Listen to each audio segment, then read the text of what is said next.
झारखंड राज्य आंदोलन के अग्रणी नेता दुर्गा सोरेन की पुण्यतिथि। सीएम हेमंत सोरेन और विधायक कल्पना सोरेन ने दी श्रद्धांजलि। दुर्गा सोरेन के योगदान को किया याद। रांची स्थित राजीव गांधी उद्यान में श्रद्धांजलि कार्यक्रम। पूर्व पीएम राजीव गांधी को दी गई श्रद्धांजलि। कांग्रेस प्रदेश अध्यक्ष रामेश्वर उरांव ने गिनाई दूरदर्शी उपलब्धियां। रांची में नेता प्रतिपक्ष बाबूलाल मरांडी ने की प्रेस कॉन्फ्रेंस। झारखंड सरकार पर लगाए गंभीर आरोप। कहा, सीएम हेमंत सोरेन से जुड़े हैं शराब घोटाले के तार। झारखंड में गरमाया शराब घोटाला मामला। पूर्व सीएम रघुवर दास ने सरकार पर साधा निशाना। कहा, बीजेपी का आरोप एक बार फिर से हुआ सिद्ध। राजमहल स्टेशन पर अमृत भारत योजना से कायाकल्प पूरा। यात्रियों को मिलेगा एयरपोर्ट जैसा अनुभव। पीएम मोदी 22 मई को वर्चुअली करेंगे उद्घाटन।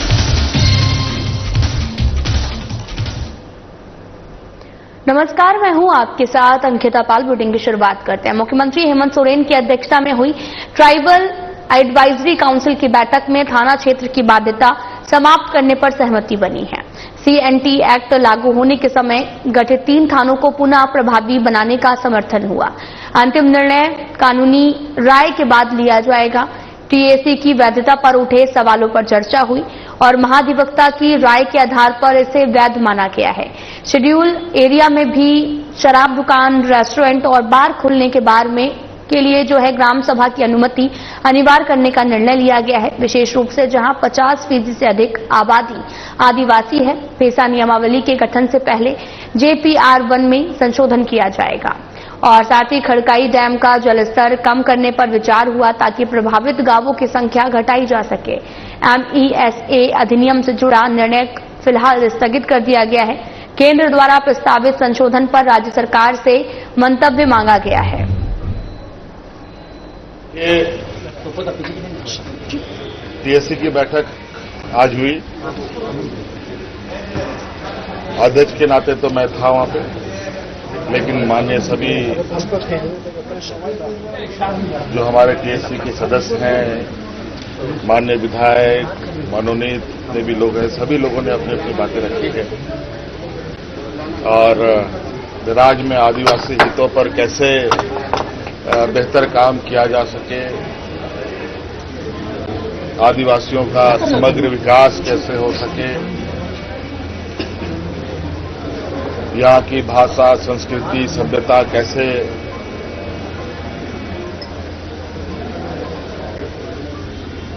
संरक्षित हो सके, कई सारे मुद्दे भूमिहीन लोगों को लेकर, जमीन को लेकर बहुत सारी बातें हैं और राज्य में जो आदिवासियों को लेकर, इनके जमीन खरीद बिक्री को लेकर थाने की जो बाध्यता है उसको कैसे देखा जाए, इस पर भी चर्चा हुई और इन सभी चीजों पर विभाग को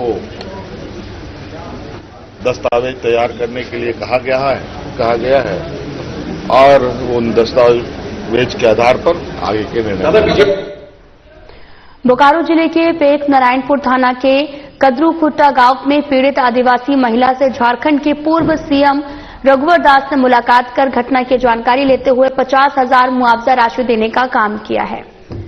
इस दौरान पीड़िता ने गांव में विशेष समुदाय के लोगों के द्वारा धमकी देते हुए जेल में बंद सभी लोगों और पीड़िता को जान से मारने की धमकी देने की बात पूर्व सीएम से कही है। इस दौरान रघुवर दास ने गांव वालों और आदिवासी समाज से कहा कि सभी एकजुट रहें, हमारे रहते हुए किसी का कुछ नहीं बिगाड़ सकता है। और इस दौरान पूर्व सीएम ने भी बोकारो के DC और SP से बात कर पीड़िता के परिवार वालों के साथ में गांव वालों की सुरक्षा देने पर निर्देश देते हुए पीड़ित महिला को सरकार के प्रावधान के मुताबिक 4 लाख मुआवजा देने की भी बात कही है। पीड़िता ने रघुवर दास को बताया कि तालाब में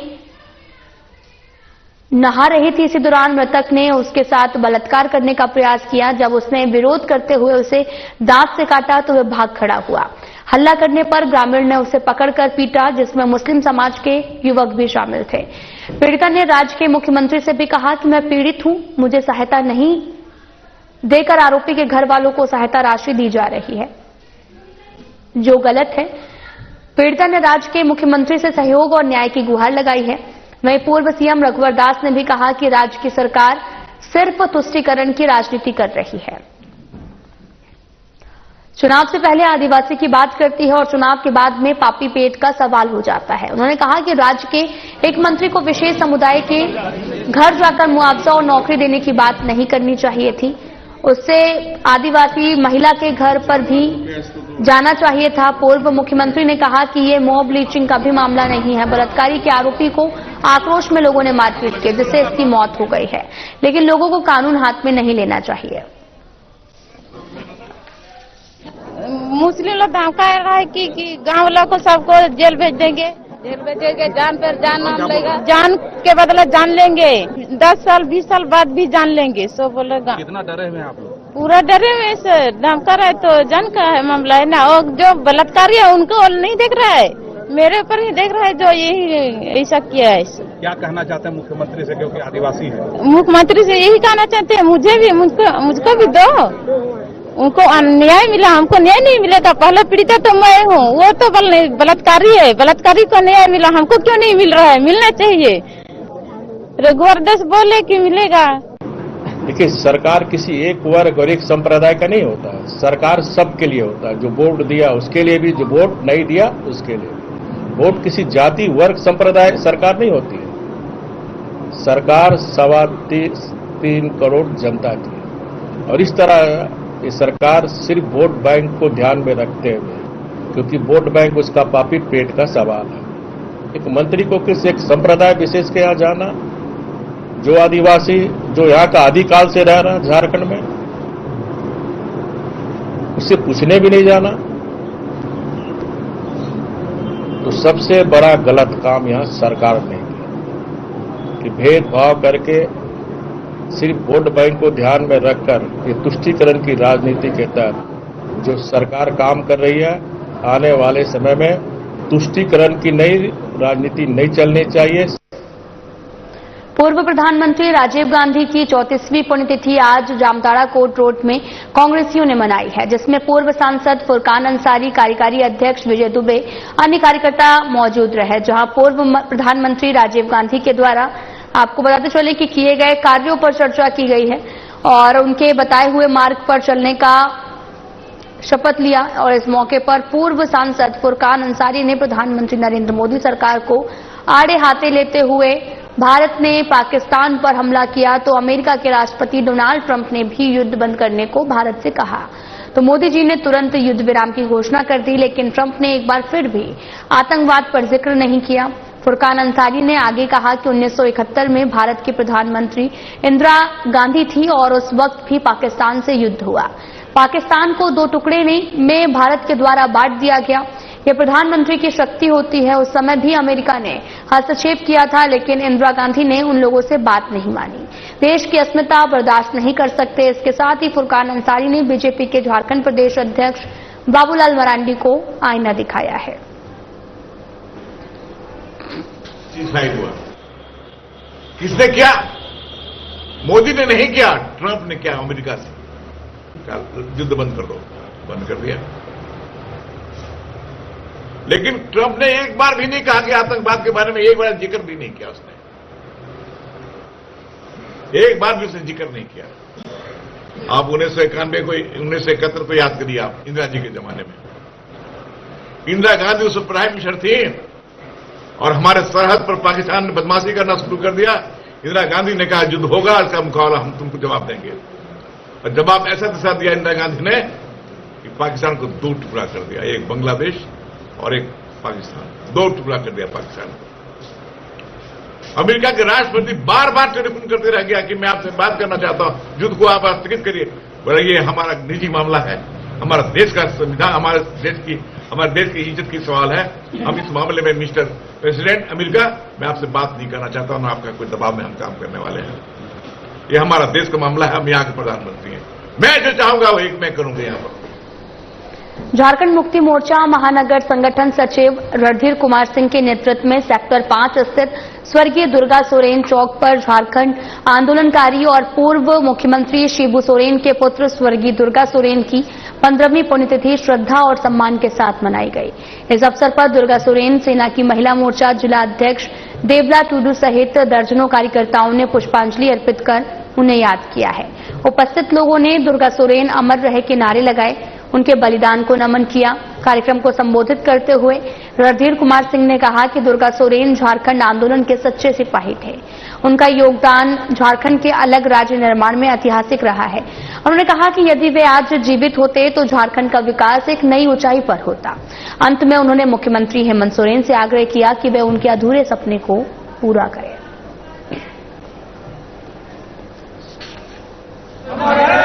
शेर दुर्गा सोरेन के नाम से जाने जाने वाले हमारे जो क्रांतिकारी यूथ थे के जो आइडियल नेता थे, जो आज हमारे बीच नहीं रहे, आज उनका 15वां पुण्यतिथि हम लोग मना रहे हैं। तो आज अगर वो रहते तो झारखंड का दिशा और दशा कुछ अलग ही बदला हुआ रहता। आज वो नहीं है। हम लोग को बहुत अफसोस हो रहा है कि आज हम लोग झारखंड को जिस स्तर पे देखना चाहते थे वो स्तर पे अभी हेमंत भैया लेके जा रहे हैं, उन्हीं के मार्गदर्शन पे। तो आगे भी हम लोग यूथ लोग को जोड़ रहे हैं ताकि भैया का अधूरा सपना को हम लोग पूरा कर सकें। हम लोग आज पुण्यतिथि मना रहे हैं दुर्गा सोरेन भैया का, जो हमारे झारखंड आजाद होने में बहुत सारे उनका ये है माने योगदान है, जो बहुत ही कर्मठ और बहुत ही ये थे हमारे दुर्गा सोरेन सेना, जो हमारे झारखंड के लिए हमेशा गरीबों और शोषित पीड़ितों के लिए मदद करते थे। और हर ये आज़ादी उन्हीं के चलते हमारे झारखंड में मिला है और अभी भी उनके चलते ही हमारा पूरा झारखंड में ये चल रहा है, आज़ादी का ये बज रहा। अभी आज उनका पुण्यतिथि है और हम लोग सभी लोग इस मौसम खराब है उसके बावजूद भी हमारे सभी दुर्गा सोरेन सेना का संगठन लोग लगे हैं और हम लोग के साथ हैं। आने वाला दिन में दुर्गा सोरेन सेना हमारे झारखंड राज्य में शोषित पीड़ित और जितने भी गरीब तबके का लोगों को मदद करने का काम कर रहे हैं और हमारी महिला लोग को खासकर आगे बढ़ाने के लिए काम करने का विचार है। सीतामढ़ी के बैरगनिया में पूर्व प्रखंड प्रमुख और वर्तमान में महिला पंचायत समिति सदस्य मति भूषण बिहारी की हत्या पर पुलिस ने पर्दा उठा दिया है। सुनियोजित तरीके से की गई इस हत्याकांड पर जब पर्दा उठा तो पुलिस वाले भी चौंक गए। सीतामढ़ी के एसपी अमित रंजन ने इस मामले में प्रेस कॉन्फ्रेंस कर जानकारी दी। एसपी ने बताया कि पूर्व प्रमुख का हत्यारा उसका पति ही निकला। 2 लाख रुपए सुपारी देकर उसने अपनी पत्नी की हत्या कराई थी। एसपी ने बताया कि अवैध संबंध को लेकर पूर्व प्रमुख के पति भाई भूषण बिहारी ने 2 लाख रुपए सुपारी देकर एक कॉन्ट्रैक्ट किलर को हायर किया था। हत्या से 2 माह पूर्व उसने अपने पत्नी की एलआईसी कराई थी। एलआईसी की राशि पाने के लिए और अवैध संबंध की वजह से इस हत्याकांड की पटकथा लिखी गई थी। पुलिस ने इस मामले में कॉन्ट्रैक्ट किलर रॉबिन कुमार उर्फ परवा को भी गिरफ्तार किया है। 2025 बरगनिया थाना अंतर्गत रात्रि में 8 बजे भूषण बिहारी जो प्रमुख हैं प्रखंड प्रमुख, उनकी बीवी को गोली मारी गई थी। इलाज के क्रम में उनकी मृत्यु हो गई थी। इसमें 84/25 कांड दर्ज किया गया था और 4 लोगों को नामजद अभियुक्त बनाया गया था। इसमें जो है हम लोगों ने इन्वेस्टिगेशन स्टार्ट किया, एक एसआईटी का गठन किया। उसके उपरांत जो है सीसीटीवी वहां का खंगाला गया। सीसीटीवी में जो है घटना जो उनके द्वारा फर्द बयान में बताई गई थी उससे भिन्न पाई गई। जो मैनुअल इनपुट के हिसाब से एक रविंद्र कुमार उर्फ परवा नामक व्यक्ति को इन्होंने 2 लाख रुपए सुपारी दी थी और इसमें अन्य 2 व्यक्ति भी हैं।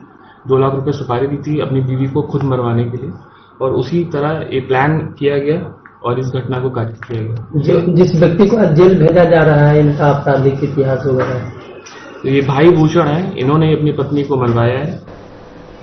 बुधवार को हुई तेज बारिश ने शहर के कई इलाकों में जनजीवन अस्त व्यस्त कर दिया है। हजारीबाग फोर लाइन से जबरा पार्क होते हुए नूतन नगर की ओर जाने वाला मुख्य मार्ग पूरी तरीके से जलमग्न हो गया है।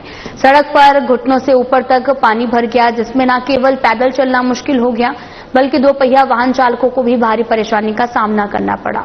कई बाइकें बीच रास्ते में बंद हो गई। लोगों का कहना है कि प्रशासन को इस मार्ग की जल निकासी व्यवस्था पर विशेष ध्यान देना चाहिए, क्योंकि ये क्षेत्र शहर के व्यस्त इलाकों में से एक है। बारिश रुकने के बाद भी पानी सड़कों पर जमा रहा। स्थानीयों को भी अब उम्मीद है कि इस समस्या का स्थायी समाधान जल्द से जल्द निकाले, ताकि भविष्य में ऐसी स्थिति से भी बचा जा सके।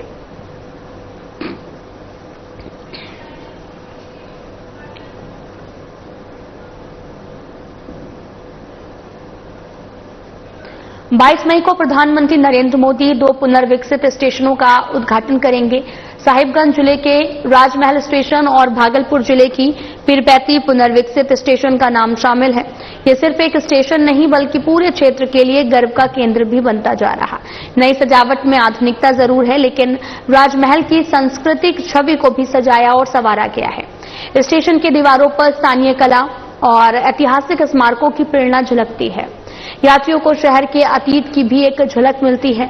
झारखंड के राजमहल रेलवे स्टेशन की तस्वीर अब पूरी तरीके से बदल चुकी है।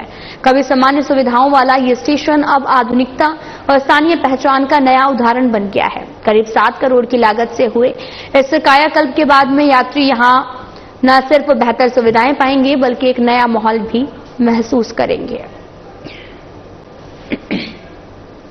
राजमहल स्टेशन न सिर्फ भारतीय रेलवे तो झारखंड का एक ऐतिहासिक रेलवे स्टेशन है और इसका जो है अमृत भारत स्टेशन योजना के तहत 7 करोड़ से अधिक की राशि से इसका उन्नयन किया जा रहा है। अमृत भारत स्टेशन योजना माननीय प्रधानमंत्री जी द्वारा शुरू की गई एक महत्वाकांक्षी योजना है, जिसमें सभी स्टेशनों को हम लोग रेलवे के जो यात्री हैं उनकी सुविधाओं के मद्देनजर सभी तरफ से उसका हम लोग डेवलपमेंट करते हैं और उसमें वृद्धि करते हैं जो उसमें फैसिलिटीज प्रोवाइड की गई हैं। राजमहल स्टेशन पे हम लोगों ने न सिर्फ उसका फसाड, जो कि एक बहुत ही ऐतिहासिक रूप में दिखाई देता है, उसका डेवलपमेंट, यात्रियों की सुविधा के लिए हम लोगों ने उसका जो प्लेटफॉर्म है उसको बढ़ाया है, सर्कुलेटिंग एरिया है उसको डेवलप किया है, साथ ही first class waiting hall, second class waiting hall इनको डेवलप किया है। झारखंड के शिक्षा मंत्री रामदास सोरेन अचानक बिष्टुपुर के सेंट्रल किचन पहुंचे। सेंट्रल किचन में बना रहे मिड डे मील के भोजन का स्वाद लिया। शिक्षा मंत्री ने ऐलान किया कि बहुत जल्द 100 स्कूल पर सेंट्रल किचन बनाया जाएगा ताकि पौष्टिक भोजन बच्चों को मिल सके। साथ ही उन्होंने ये भी कहा कि जिन स्कूलों में मिड डे मील का भोजन बनाया जाता है उन भोजन बनाने वाले लोगों की नौकरी नहीं जाएगी, उन्हें वेतन भी मिलेगा, लेकिन उनका काम सिर्फ सेंट्रल किचन से भोजन लेकर बच्चों को खिलाना होगा, यानी कि पौष्टिक भोजन बच्चों को मिले, कुपोषण का शिकार बच्चा ना हो। इसको ध्यान में रखते हुए राज्य सरकार अब सेंट्रल किचन के नियम में परिवर्तन करेगी। विद्यार्थियों को पौष्टिक आहार मिले, ये राज्य सरकार सुनिश्चित कर रही है। इस राज्य में भी जो शिक्षा की जो फाउंडेशन है, बुनियाद है, बुनियाद को मजबूत करने की जरूरत है। अब बुनियाद तब मजबूत होगा यहाँ का स्ट्रक्चर अच्छा बने, यहाँ का जो विद्यालय का सिस्टम बने, शिक्षक का समय का सारणी ठीक हो, यहाँ का ड्रेस ठीक हो, यहाँ का पुस्तक का देने का समय ठीक हो। ये अगर यही बुनियाद शिक्षा का बुनियादी है, ये सब अगर ठीक हो जाएगा तो निश्चित तौर पर हम शिक्षा में बहुत सुधार ला सकते हैं। हाल ही के दिनों में बाजार में 5, 10 और 20 रुपए के सिक्कों की उपलब्धता में भारी कमी देखी जा रही है। ये स्थिति न केवल आम ग्राहकों को बल्कि खासतौर पर छोटे दुकानदारों और फुटकर व्यापारियों को बहुत परेशान कर रही है। बाजार में देखा जा रहा है कि ग्राहक इन मूल्यों के सिक्के लेकर नहीं आ रहे हैं और दुकानदारों के पास पर्याप्त मात्रा में सिक्के नहीं बचे हैं। बैंक भी अक्सर सिक्कों की सीमित आपूर्ति ही कर रहे हैं, जिससे छोटे कारोबारियों को परेशानियां उठानी पड़ती हैं। यदि समय रहते इस पर ध्यान नहीं दिया गया तो इसका असर रोजमर्रा की चीजों पर पड़ेगा और सरकार, बैंक, आम जनता सभी को मिलकर यह सुनिश्चित करना होगा कि सिक्के भी उतनी अहमियत रखते हैं जितने की नोट।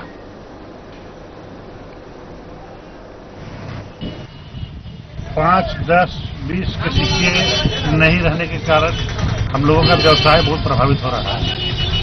कम मार्जिन होने के चलते हम लोग 5 रुपए में छोड़ सकते हैं और न ग्राहक से ज्यादा ले सकते हैं। इस चलते बहुत ही की स्थिति बनी हुई है। बैंक से जो भी नोट निकलते हैं एटीएम से, वो 500 के नोट निकलते हैं। ग्राहक सामान लेता है 50 रुपये का, 100 रुपये का। 400 रुपये घुमाने के लिए 100 का नोट बाजार में उपलब्ध नहीं है, 50 की नोट नहीं है। तो खुदरा पैसा और सिक्के नहीं होने के चलते व्यवसाय में बहुत ही व्यवधान उत्पन्न हो रहा है। इसे बैंक से निवेदन है कि जल्द से जल्द कमी को पूरा किया जाए। कारण तो हमको समझ में नहीं आ रहा है, क्योंकि हजारीबाग में पहले भी, पूर्व में भी 1 और 2 का सिक्का तो चलन से ही बाहर हो गया था। हालांकि अखिल भारतीय स्तर पर सिक्का चल रहा है, लेकिन हजारीबाग में क्यों रूमर ऐसा हुआ है कि 1, 2 का सिक्का नहीं चल रहा है। और अभी 5 या 10 का सिक्का नहीं रहने के कारण से सारे दुकानदारियों को, या छोटे व्यापारी हों या बड़े व्यापारी हों, सभी को काफी परेशानी होनी पड़ रही है। क्योंकि खुदरा अगर पैसा नहीं हो तो हम कंज्यूमर को क्या दें, और कंज्यूमर के साथ में रोज किचकिच होता है। कुछ लोग कह रहे हैं कि इसका ज्वेलरी बन रहा है, कुछ लोग कहते हैं ब्लेड बनने में जा रहा है। सत्य क्या है पता नहीं। सत्य ये है कि बाजार से सिक्का विलुप्त हो गया। राज्य महासंघ रांची के निर्णय और कार्यक्रमानुसार झारखंड राज्य राजपात्रित कर्मचारी महासंघ जिला शाखा दुमका के शिष्टमंडल ने जो है वो महासंघ के लंबित 22 सूत्री मांग और स्थानीय मांगों का संलेख डीसी को से समर्पित किया है।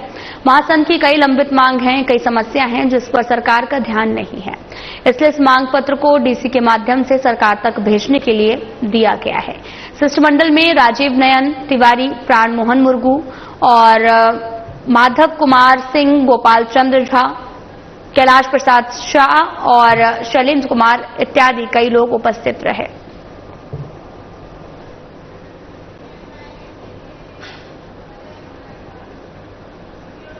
हजारीबाग जिले की सड़कें खून से लाल हो रही हैं। हर रोज नए एक्सीडेंट की खबरें भी सुनने को मिल रही, जिससे कई लोग घायल हो रहे हैं।